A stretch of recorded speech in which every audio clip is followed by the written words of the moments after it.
काम्या, कहाँ हो? जरा जल्दी करो, कॉलेज के लिए देर हो रही है। ये कहते हुए मोहिनी ने जैसे ही काम्या के कमरे का दरवाजा खटखटाया, काम्या ने कोई आंसर नहीं दिया। मोहिनी ने धक्का देकर जैसे ही दरवाजा खोला, उसकी चीख निकल गई। सामने काम्या की लाश पड़ी हुई थी। काम्या, क्या हुआ? किसने किया ये सब? ये कहते हुए मोहिनी ने काम्या के सीने में गड़ा हुआ चाकू निकाल दिया। जैसे ही उसने चाकू निकाला, उसके चेहरे पर खून के छींटे उड़ गए। ये देख वो बुरी तरह से डर गई। वो ऐसे ही बिना किसी को बताए घर से भाग गई। जब उसकी काम वाली घर में दाखिल हुई तो उसने काम्या की लाश को देखा। उसने सारे पड़ोसियों को इकट्ठा किया। ये क्या? काम्या को क्या हो गया? मोहिनी कहाँ है? कहीं उसने ही तो काम्या को नहीं मारा? नहीं, ऐसे हम कुछ भी नहीं कह सकते।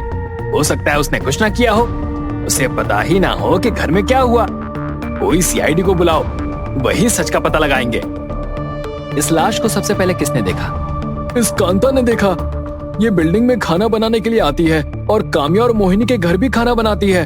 ये रोज की तरह उनके घर खाना बनाने के लिए आई थी तो उसने कमरे में काम्या की लाश देखी। वो इस लड़की की फ्लैटमेट कहाँ है? किसी ने उसे खबर की? हम लोग तो लगातार उसे फोन लगा रहे हैं मगर वो फोन नहीं उठा रही है। रोमा, इन लोगों के बयान बाद में लेना। पहले डॉक्टर दास को बुलाकर सारे एविडेंस इकट्ठा करो। घर के बाहर कोई सीसीटीवी कैमरा हो तो उसे चेक करो। कातिल या तो घर के अंदर होगा या बालकनी से बाहर गया होगा। जरा देखो कि 13वीं मंजिल की इस बालकनी से बाहर जाने का रास्ता है क्या? एसीपी रंधावा के कहने पर सीनियर इंस्पेक्टर अजय और इंस्पेक्टर स्वामी दोनों बालकनी में आकर देखने लगे। नीचे देखने पर इंस्पेक्टर स्वामी को चक्कर आ गया।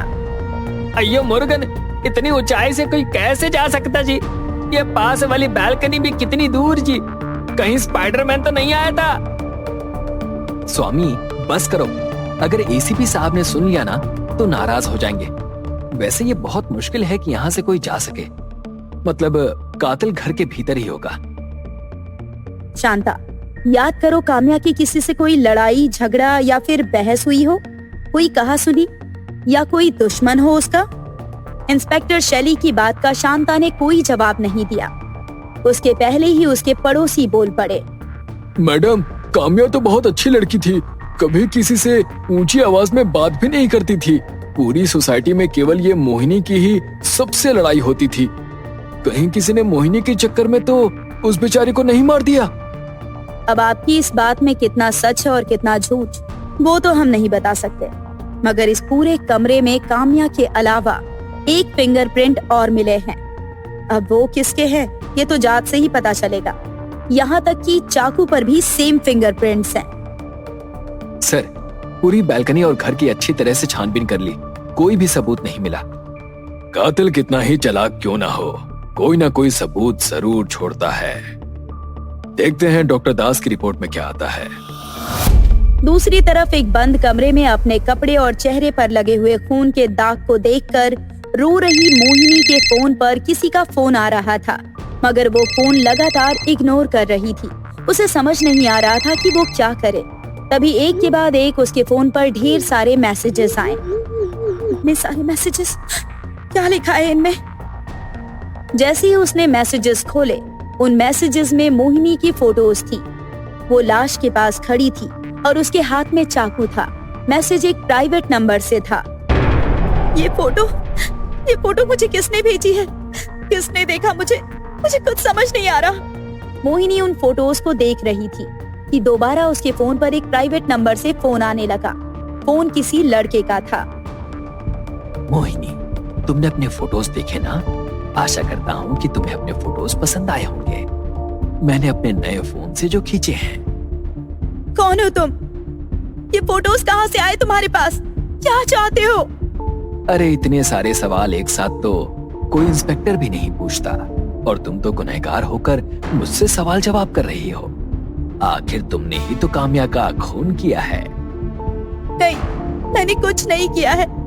ये फोटोज झूठ है। सच और झूठ तो केवल तुम्हें और मुझे पता है, मगर ये फोटो यदि सीआईडी के पास पहुंच गई तो वो इसे ही सच मानेंगे। वैसे भी सुबह से वो लोग तुम्हें ढूंढ रहे हैं। कैसा होगा ये फोटो उनके पास पहुंच जाए। नहीं, तुम इन फोटोज को किसी के भी साथ शेयर नहीं करोगे। क्या चाहिए तुम्हें? मुझे ज्यादा कुछ नहीं, बस 50 लाख चाहिए, वो भी 2 दिन के अंदर। इतने सारे पैसे मैं कहां से लाकर दूंगी? मुझे अच्छी तरह से पता है कि तुम्हारे पापा विधायक हैं और ये रकम तुम्हारे लिए बहुत मामूली है। नहीं, मैं इतनी बड़ी रकम की व्यवस्था नहीं कर सकती। सुनो, प्लीज मेरी बात सुनो। मगर अब दूसरी तरफ से कोई जवाब नहीं आया। फोन कट चुका था। मोहिनी कॉल लगाने की कोशिश करने लगी, मगर फोन स्विच ऑफ हो गया। अब ये क्या मुसीबत है? काम्या को किसने मारा कुछ समझ नहीं आ रहा है। और अब ये क्या करूं मैं, किससे बात करूं? वो उस अंधेरे कमरे में बैठी सोच रही थी कि तभी सीआईडी की टीम उसके फोन नंबर की लोकेशन को ट्रेस करते हुए उसके पास पहुंच गई। जैसे ही शैली ने उसे अपनी टीम का परिचय दिया, मोहिनी घबरा गई और जोर से बोली, मैंने कुछ नहीं किया है, मैंने काम्या को नहीं मारा है। उसने आपको जो भी सबूत दिए हैं सब झूठ है। अयो, अभी तो हमारे पास कोई सबूत भी नहीं आया, तुम किस सबूत की बात करते जी? मोहिनी, घबराओ नहीं, जो कुछ भी है साफ साफ बताओ। किस सबूत की बात कर रही हो? काम्या की मौत का कौन सा सबूत किसके पास है? किसने उसे मारा? ये कहते हुए एसीपी रंधावा ने शैली और रोमा की ओर इशारा किया। दोनों ने धीरे से मोहिनी को अपने कॉन्फिडेंस में ले लिया। तब मोहिनी ने उन लोगों को सारी बातें बताई। इसकी बातों से और इस फोटो को देखकर तो यही लग रहा है कि वहां पर कोई तीसरा शख्स भी मौजूद था, मगर वो कौन था? मुझे नहीं पता। वो तो हम पता लगाएंगे। और कुछ कहा ब्लैकमेलर ने? नहीं, वो और कुछ नहीं बोला। अजय, इस नंबर को ट्रेस करने की कोशिश करो और मोहिनी, तुम्हारे पास यदि दोबारा फोन आता है तो उसे पैसे देने के लिए हाँ कह देना और लंबी बातों में लगाए रखना ताकि हम उसकी लोकेशन ट्रेस कर पाए। शैली, तुम इसके भी फिंगरप्रिंट्स ले लो और डॉक्टर दास की लैब में भेज दो। एसीपी रंधावा डॉक्टर दास की बात कर ही रहे थे कि डॉक्टर दास का फोन आया। अयो डॉक्टर दास, आप तो 100 साल जिएंगे।